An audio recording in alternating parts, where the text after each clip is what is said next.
There is a Gamer Subs sale on right now, and it's not one of the ones that's my favourite, which is where it's just a higher percentage saving. It's actually the one that is the most requested by fans of my channel and my content who enjoy Gamer Subs, which is it's free shipping.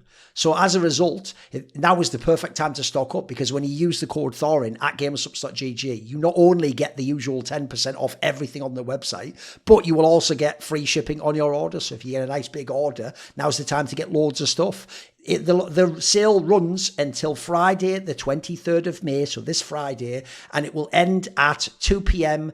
Eastern Daylight Savings Time or 8 p.m. Central European Daylight Savings Time, summertime. And so you've got until Friday, basically. You've got a few days to think about it. That includes everything on the website. So that's the Gamer Sops. I would recommend flavours like lemonade. It's quite delicious. Guacamole Game Fight 9000. It's just strawberry in line with a silly name.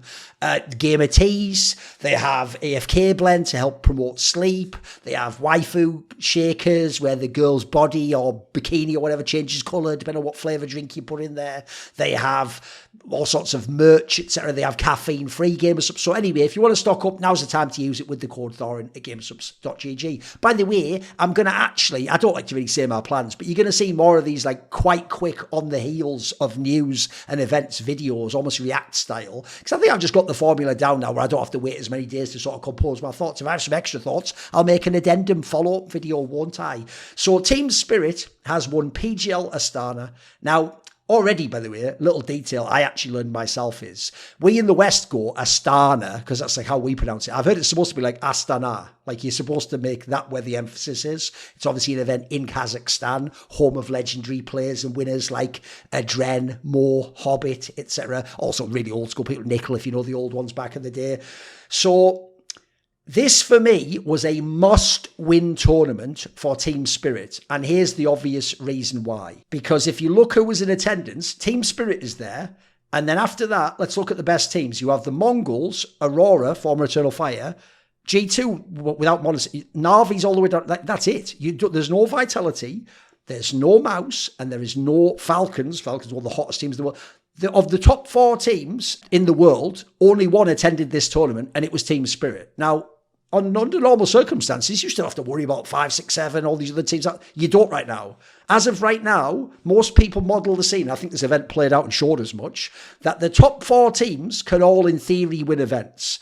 The gap after top 4 to everyone else is not only huge, but it means the others basically can't win events when any of these teams attend. This is a bit like in tennis when you had that big 4, and it was just going to be those 4, Federer, Nadal, Djokovic and Murray, who won the events and won a bazillion of them, and everyone else just has to make the quarters or maybe make the odd semi, but they're not going to win the major. So to me, I actually think another reason why this was a must-win for Team Spirit, like if they'd even come second, I think it would have been egg on their face and would have been really embarrassing, and it would actually have sort of had big implications for the future of the roster, is because if you think of who else are the good teams at this event that on paper should be highly ranked like Spirit, the other 2 big names are the Mongols and Aurora Gaming, former Eternal Fire, who are both absurd playoff frauds. Now, I give more credit to Mongols in the sense that their average age is incredibly young and they can only recruit from Mongolian players. Turkish CS is way more established. Their issue is stylistically. They have an incredibly one-dimensional, brittle style that as soon as it breaks or can't be brute forced, just falls apart and you lose the game. So these 2 teams, you can bet on them to fail in the playoffs. They don't even have to reach. At least Mouse had to reach the elite teams who could win the tournament in the playoffs to lose. These 2 can lose to seemingly anyone in the playoffs, including each other. So for me, there is huge context for this tournament, for the Spirit roster and its future with what happened at this event. And so for now, they've passed the initial test, but heading towards the major, they are again loaded with loads of pressure. And I actually think if they don't have a really deep run there, where they're trying to defend their title, I would personally make roster moves, including panic roster moves. But let's see if Spirit themselves think similarly. I'll address that at the end of the video. So coming in, the key thing you have to remember is this is also a really big sort of bounce back win for Spirit, because they used to live in a world where it's like, okay, turns out actually Vitality's the best, but that's all right. We can be second best, and hey, maybe someone will beat Vitality. Well, 1, nobody beats Vitality now. And then 2, forget Vitality. In direct matches and recent placings, Team Spirit has been displaced, not just by Vitality at the top, but by Falcons and Mouse. in the opposite order, because Mouse was the first to come online. Then Falcons got Monotone more recently, didn't they? By the way, I actually think some people, before an event like this, maybe even wondered, will Spirit end up actually being also separated from that top three and go more towards the Na'Vi irrelevance end of you're just a playoff team, but you're a bit toothless and you can't win the events. Remember, and when you put this in context, it really tells you a lot about where Team Spirit is at. Team Spirit's last final, in your brain you think they only really lose to Vitality. They don't. Their last final was back at Katowice. That was in February, I believe. They haven't made one since Mouse Sports came online at that PGL and Monotone joined Falcons. Since then, it's Mouse and Falcons who make the events. And the joke is, if you're Mouse, you yourself are sort of looking up like that meme where it's like one little Jerry Mouse looking at a bigger Jerry Mouse at a bigger Jerry Mouse. You're looking at your Mouse is looking at Falcons like, you've displaced us from that. Do we even get to second and get to the finals and only lose to Vitality? So right now, you're in a bad spot if you're Team Spirit. If we go and look at this actual performance, though, in this event, unsurprisingly, they 3-0'd the Swiss. By the way, by a pretty decent margin, 30-round margin over 6 maps. Not too bad.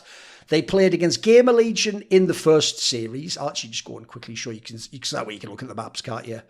This was a really close series. This is actually a pretty legit one. People know Gamer Legion seem like a pretty well-structured team. Their coach clearly does his homework. I think this is a well-scouted job. Still got the win, though. That's all that matters. By the way, Spirit's not a team that tend to actually dominate a lot of squads. They eke out a lot of close wins against all levels of opposition. Then you had, the next match was against the brand new NIP roster, who's obviously kind of were a bit of a surprise team at this tournament and only ended up being eliminated by Spirit. First map, the Train one, was a banger. You can see Train is not a super strong map for Spirit. They were really tested on this one. It went to OT. It's a really nice opener. Yeah, you smashed the second one, but that's to be expected. And also, you do like Dust too. Then in the last match of the Swiss, you played against Astralis, would be the eventual finalist opponent. You just clapped them easily. And if you go and look, it's only the first halves that are competitive. After that, Astralis literally gets 0 second half rounds. 0 T rounds on Dust 2, 0 CT rounds on Ancients. That was already, look, admittedly, Astralis was already like 3 series into using Huxley, so you don't blame them in that sense. And no one, I don't think, had the expectations they could play with Spirit. So at this point in time, kind of what you'd expect, right? So that 3-0 gets you straight to the playoffs. I actually think, bearing in mind, over here in the 1-0 game, you were playing Nip. I actually think you were a little bit hard done by that. Nip lost to Aurora and then had to come through against G2 because, believe it or not, you got NIP, one of the teams that actually gave you a close game, as your round of 8 opponent. And by the way, similar story. Like, you go look here, second map was pretty close. First map, admittedly, you ran away with it in the first half, but yeah, not too bad as a round of 8 matchup, right? Could have been a wild card, sort of a banana peel there, but you got past it. And again, if you're Spirit, all that matters is, doesn't matter if you win by an inch or a mile.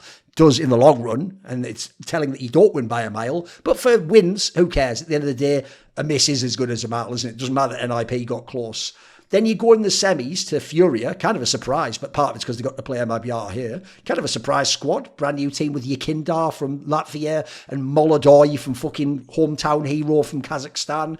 Bit of a weird squad to have for Brazilians. Actually looked all right. By the way, first map, I told you, Spirit's a bit dodgy on Train.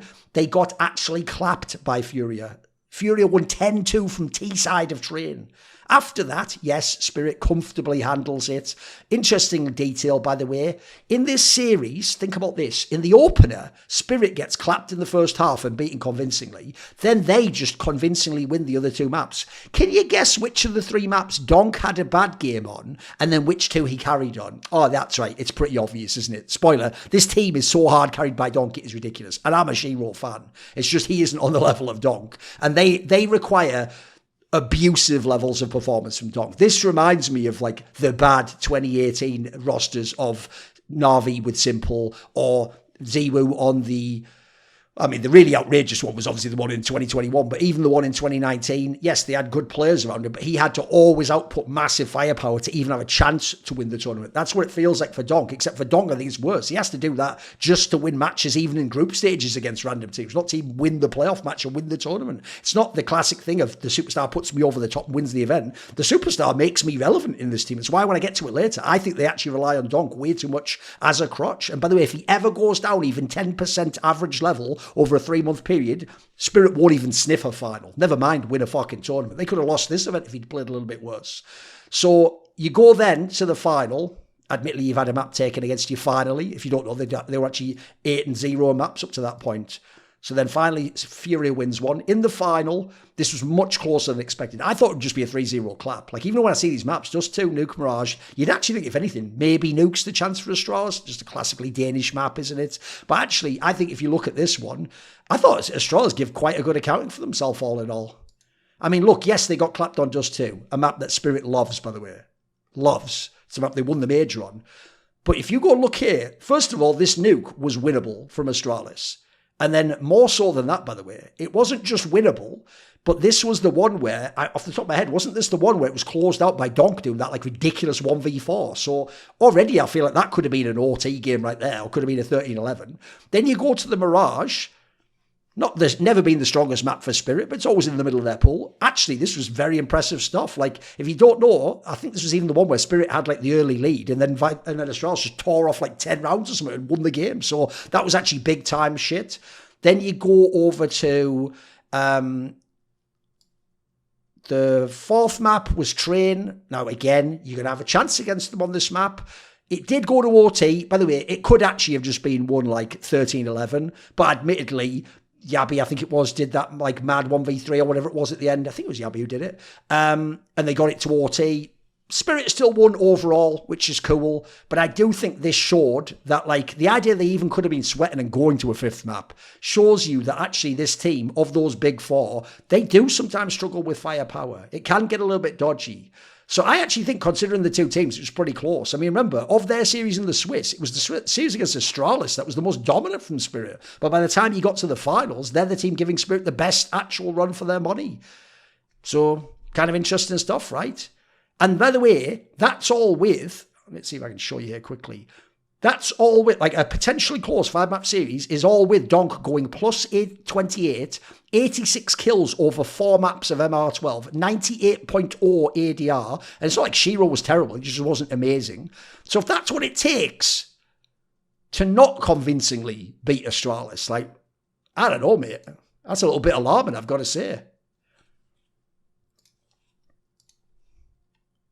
And I'll just throw this out there. I think if Device had played even a little bit better, he actually had a fairly underwhelming final, Astralis could not only have been on the 5th map, they maybe even could have fluke won this event and had like the honeymoon with Huxley. Although in this case, since it seems like in the past the messaging was that the players and coach of Astralis didn't want Huxley, I guess this is more like a shotgun wedding where they force you to marry the guy. But you know what? As long as you get married, you can still have a honeymoon, right?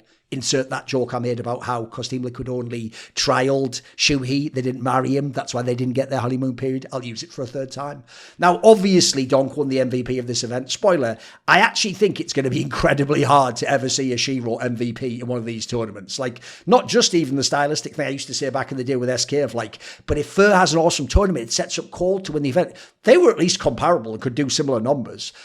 When Donk does these sorts of numbers, one, I don't think anyone can match him, including Simples, Ewu, Monsi, but even worse than that, Shiro definitely not, because he just doesn't have the style. He doesn't even attempt the sort of stylistic bandwidth to dominate like that. There's not going to be that many kills in the game for a Shiro. So to me, I'll just put this out there. It's obvious Donk was the MVP. If you look only in the context of his career, I actually think he's already reaching not just eye test-wise unbelievable levels, but think about what a scary resume context he already has. If you don't know, this is, I think, his 8th MVP, and this is his 2nd this year. And by the way, they've only been in like 3 finals this year or something. This guy is so fucking absurdly good. It is nuts. Like, his spray is actually impossible. He controls like the 8th bullet on an AK spray like it was the 3rd bullet. It doesn't even make sense. Like, it does remind, like, listen, I thought in latter days of CSGO, if you picked people like Magisk, Elige,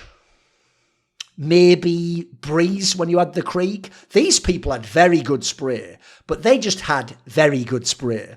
Donk's spray, the only thing comparable from CSGO on would probably be, if people remember and they're really old school, at the beginning of CSGO, Get Right had the most insane spray at all distances we'd ever seen. Like, it looked like he was spraying like 1.6, but famously, especially early on, one of the worst things about CSGO was the spray and trying to do big spray downs and full auto. Donk in CS2 can just do that style somehow. And the gap between him and the others reminds me of that get right gap at the beginning of CSGO when he was in an IP in the 87 and 0 team. This guy's just too good. Like, I always point out, the problem is he's not polished and totally well-rounded yet. Obviously, he hasn't played long enough. So that's one of the reasons why I think, for example, peak Monacy last year can be the better player. I think peak Ziwu, to some degree, is more well-rounded. Maybe just doesn't have as much as sort of like the killer instinct. But the crazy thing about Donk is he is the equivalent of when you get in like the NFL or the NBA, just the impossible physical specimen, where just what they can do physically, no one can match. Like, this reminds me of when LeBron came into the NBA and he was just shitting on people going to the basket. It reminds me of people like Aaron Donald in the NFL, where you can't single cover this guy. He's the most OP player at his position, and he just destroys you, even if his position isn't traditionally the most important on a football field. But obviously, entry-type player isn't usually the big fragger as much as the playmaker behind him, which don't play as part of the time, or more importantly, the lurker and the middle of the pack player. They tend to be the ones who rack up the big scores. Now, Spirit as a team, though, to say all that about Donk, why aren't they winning events at a canter when you've got a truly generational super talent in their peak prime, who seemingly, they have bad series or bad maps, so they don't ever have bad tournaments, it feels like. Those are the outliers. Those are the exceptions that prove the rule that Donk is just unbeatable. So if you're Spirit as a team, a lot rides on this major. I think this major is your last chance saloon. Because in my opinion, it's only because you won the major, won that blast, which, remember, was partly because Vitality shit the bed early on. And then also, what else? And then also you made the Cat final. But that was so long ago for me that I think you're only 3 months ahead of where Na'Vi is. And yeah, you have Donk. But the fact you have Donk and you're even facing these challenges is why I'm concerned, because I think there's very much a world where, because you're propped up by him so much, if either he goes down 5-10%, you are fucked. Or even if things just stay as they are and Falcons get better, or, I mean, they're going to potentially recruit players, remember, or if Na'Vi makes a roster move, or FaZe turns up, you are in sort of Team Liquid gets good, you could drop in the rankings just from other teams changing their level without your level changing. And if your level goes down at all, like I said, you could end up like a Na'Vi, like a 5th, 6th team where it's like, who gives a fuck? You're not the favourites, and you might even have the best player in the world. So you've got to ask about this Kioske, who I'm told it's not supposed to be Kiyosuke. They say it's Kioske or whatever.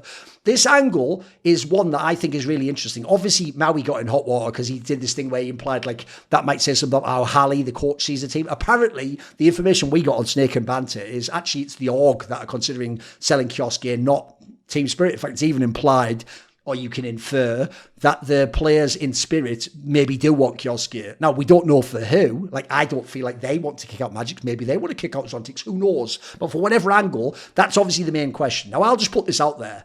I think from what I've seen of this roster, you can't in good faith keep this roster. I think it's a fluke they even won the last major. I think they relied way too much on Donk last year. I think it was only Katowice where they were completely lights out as a squad, like you saw in that one event, but haven't ever since. I think if you go and you look at the team that played this year in Spirit and how good Donk has been, and even how Shiro's had his good games, I think you have to make a roster move. And so being as you already have the Kioske guy in your team who could be a generational talent, why not make that the gamble? And by the way, either gamble's fine with me. If you remove Magics, I do think you're going to lose some of the smarts and the nuance of the team. He seems like a glue guy. But you're going to then rely on like the superpower component of if Zontics only has to be my 4th fragger. Imagine how good we could be. That's true. That could make you number 1. But at the same time, if you take out Zontics, maybe you keep the smarts of Magics and all that, and you just add in a super aggressive superstar play. Admittedly, you won't have as much of the anchor and the sort of lurk type player, but I don't think you need it, by the way. Surely Shiro takes a lot of the clutches anyway, and if you have Donk and Kioske, maybe you just run all over them and you don't even fucking need to do a clutch at that point in time. So I don't really care at this point in time. I would just gamble on it. Like, if it wasn't for the fact other people are going to buy this guy, I would say, why not just bring him in for one season and see how that goes and sell him afterwards? But I would even just say gamble on taking him right now, because I think Vitality is just too far ahead of the pack. The others could also threaten to get better, and other squads are going to make roster moves. Then I think if they do just stick with this squad, right, Donk already might be the best player we've ever seen in CS. He's going to have to be, just so you have a chance to compete, as I referenced earlier. If you think of Vitality, Falcons and Mouse, forget their star players. Don't do Donk versus Ziwu or Donk versus Monacy or Donk. No. What you need to look at is this. First of all, Shiro and Donk aren't as good as any of those combos. Like Ziwu and Rops, that's a better combo. Monacy and Nico, that's a better combo. So the problem, Mouse, admittedly, their combo isn't as good as yours. I mean, what are you going to pick for that? Spinks and Exertion? I would still take Donk and Shiro because of the Donk factor.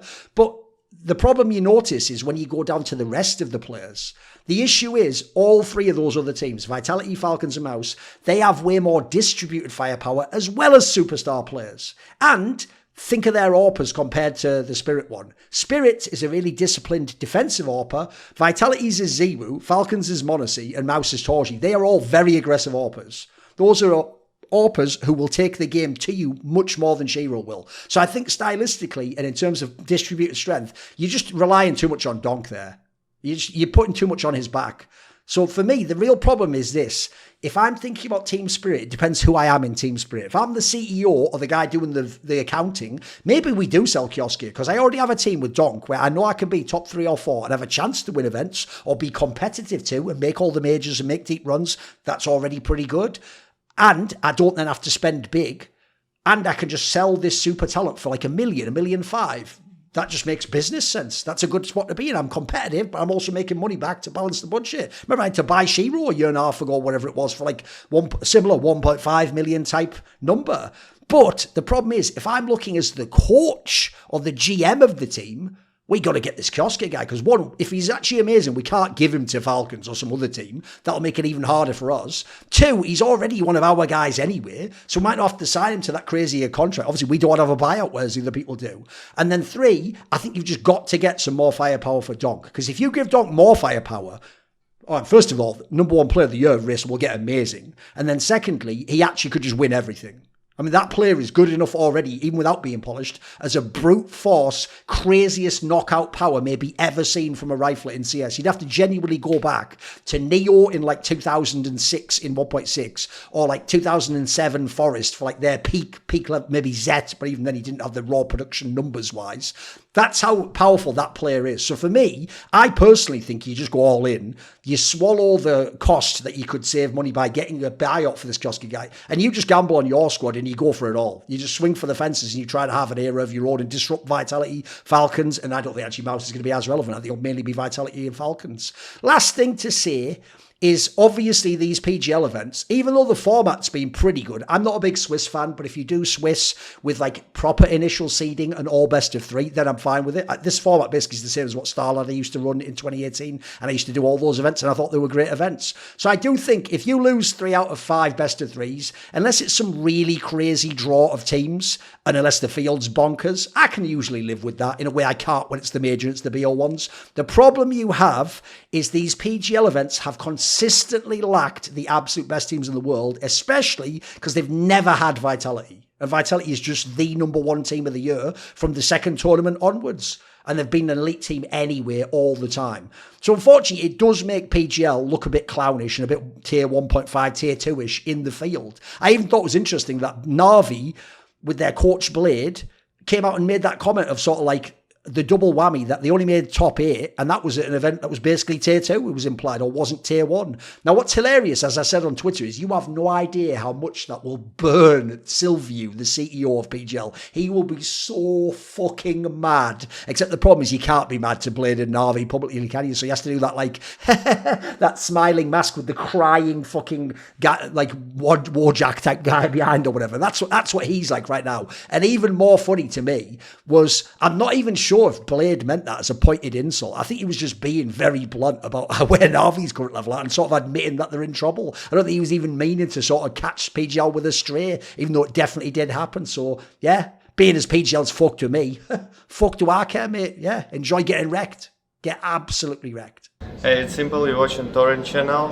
Shut the fuck up, you fucking bitch. Oh, yeah?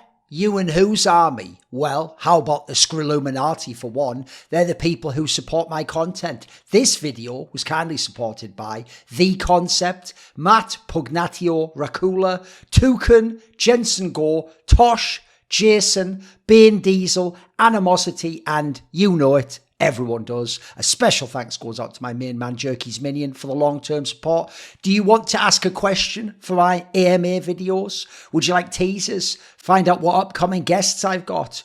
Want to suggest a topic or a guest? Maybe you want to be part of one of those 1 hour lengthy online discussions I do where the topics are set by you. Well, if any of these perks or more tickle your fancy, I think you know what to do by now. Put your money where your mouth is and join the Skullluminati, where Patreon link in the description below.